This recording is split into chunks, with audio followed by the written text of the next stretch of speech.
Okay, I want to bring you another comment here about the wonderful Optical Illusion block quilt that my mama made for my dad for a napping quilt. She fun, isn't she? Have you made something like this? She a goodie. Let's go ahead and talk about the design that Daddy chose. Actually, is my Magic Dragons. It's just a lot of fun. It's just a fun one, you know, and it kind of matches. You've got the optical illusions here, and you got the dragon design. So we got the dragon's head right there, fire coming out of his mouth. We've got some wings right here. Here's the ridgy back, the big pointy tail, and then here's some pointy feet. And it kind of wanders over here into another dragon whose head actually is kind of inside the purple, so we can't see it real well. That's the top of the head. Now, speaking of purple, we auditioned quite a few colors of thread. We looked at the silver, we looked at two different turquoise. We finally settled on the royal purple, lavender purpley right here. Fun color. None of those threads was going to show up a lot. This just kind of got a lot of color, and they're kind of muted, so all of those were not going to show a lot. This is what Daddy finally chose, and I'm all about it. It looks great on there.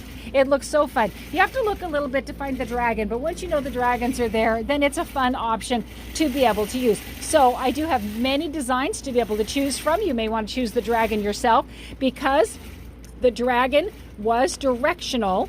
You can see that this is the way the dragon goes.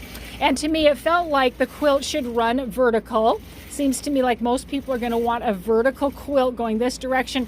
Then I wanted to run the quilt so it would follow the design of the stitching.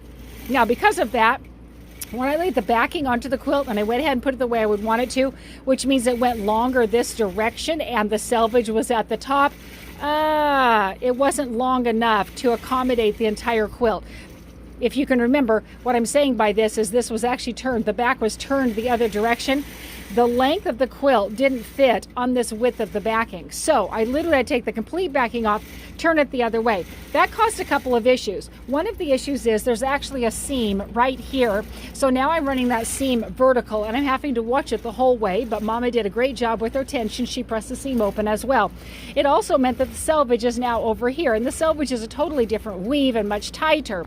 I didn't really want that to happen, so what I literally did is I removed the entire selvage off of that side right there, so I didn't have to worry as much about the tension.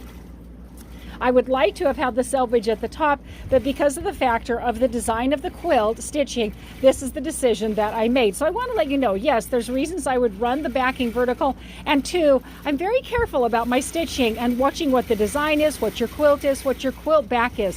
When you send something to Brenda's Quilting Studio, you're going to get quality stitching every time.